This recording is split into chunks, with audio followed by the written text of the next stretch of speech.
ଓମ୍ ସାଇ ଶ୍ରୀ ସାଇ ଜୟ ଜୟ ସାଇ। ଆଜିର ସାଇ ସନ୍ଦେଶରେ ବାବା କହୁଛନ୍ତି, ତୋ ଜୀବନରେ ଏହି ଯେଉଁ ସଂଘର୍ଷ ଚାଲିଛି ସେ ସଂଘର୍ଷର ଅନ୍ତ ନିଶ୍ଚୟ ଘଟିବ। ଏ ସଂଘର୍ଷ ତୋର ବହୁତ ଶୀଘ୍ର ଶେଷ ହେବାକୁ ଯାଉଛି।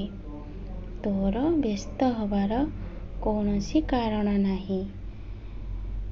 ସବୁ କାମକୁ ତୁ ଯେମିତି ଆଗରୁ ଧୈର୍ଯ୍ୟର ସହିତ କରୁଥିଲୁ, ଏବେ ବି ସେମିତି ଧୈର୍ଯ୍ୟର ସହିତ କର। ମୁଁ ତୋ ସାଙ୍ଗରେ ଅଛି। ତୁ ଜମାରୁ ବି ଡରନି। ତୁ ତୋ ଜୀବନରେ ବେଳେ ବେଳେ ଏତେ ଭାଙ୍ଗି ପଡ଼ୁଛୁ ଆଉ ନିଜକୁ ଏତେ ଏକୁଟିଆ ଭାବୁଛୁ। ତୁ ସବୁ କଷ୍ଟକୁ ସହି ସହି ଏତେ କଠିନ ପରିସ୍ଥିତି କି ସାମ୍ନା କରି କରି ତୁ ଆଜି ଠିକ୍ ସଫଳତା ମିଳିବାର ସମୟରେ ତୁ କହୁଛୁ, ବାବା ମୁଁ ଆଉ ସହିପାରୁନି। ଏମିତିକି ତୁ ତ ନିଜ ଜୀବନକୁ ଶେଷ କରିବାକୁ ମଧ୍ୟ ପଛଉନୁ।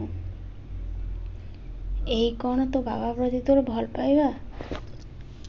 ତୁ କ'ଣ ଠିକ୍ ସମୟ ଆସିବାରେ ତୁ ଧୈର୍ଯ୍ୟହରା ହେଇଯିବୁ? ଅତୀତରେ ଯାହା ଘଟଣା ଘଟିଛି ସେ କଥାକୁ ତୁ ଭୁଲିକି ଆଗକୁ ବଢ଼। ତୁ ବେଳେବେଳେ ଭାଙ୍ଗି ପଡ଼ୁଛୁ ଆଉ ସେ କଥାକୁ ସବୁ ଭାବୁଛୁ, କାନ୍ଦୁଛୁ।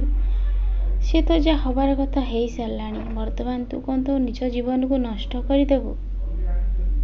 ଏ ମଣିଷ ଜୀବନରେ ସମସ୍ତେ ଆସିଛନ୍ତି, ସମସ୍ତେ ଯିବେ। ଆଉ ଯାହା କଥା ଭାବିକି ତୁ ସବୁବେଳେ କାନ୍ଦୁଛୁ ସେ ଆଜି ତ ଏ ଦୁନିଆରେ ହିଁ ନାହାନ୍ତି। ହଁ ମୁଁ ମାନୁଛି, ସିଏ ଯେତେବେଳେ ଚାଲିଗଲେ ତୁ ଦେଖିପାରିଲୁନି। ସେ କଥାକୁ ସବୁବେଳେ କାନ୍ଦୁଛୁ କାହିଁକି ନା ତାଙ୍କର କେହି ନଥିଲେ। ଆଉ ତୁ ମୋତେ ବି ଦୋଷ ଦେଉଛୁ କି ବାବା ତୁମେ ଯଦି ଚାହିଁଥାନ୍ତ ମୁଁ କ'ଣ ଟିକେ ଯାଇକି ଦେଖିନଥାନ୍ତି? ସେ ସମୟ ଆସିଲେ ତୁ ସବୁ ବୁଝିପାରିବୁ। ଏସବୁ କ'ଣ ହେଲା, କାହିଁକି ହେଲା ଆଉ କେମିତି ହେଲା। ତୁମ କର୍ମରେ ଯାହା ବି ଥିଲା ସେମିତି ହିଁ ସବୁ ଘଟିଲା। ସେଥିଲାଗି ଆଉ ସେ କଥାକୁ ଭାବନି। ତୁ ଯେତେବେଳେ ସେ କଥାକୁ ଭାବିକି କାନ୍ଦୁଛୁ ମୋତେ ବି ସବୁବେଳେ ଡାକୁଛୁ, ବାବା ମୋତେ ଭାବନାରୁ ଦୂରେଇକି ରଖ, ଚିନ୍ତା କରନି, ମୁଁ ସବୁ ଠିକ୍ କରିଦେବି।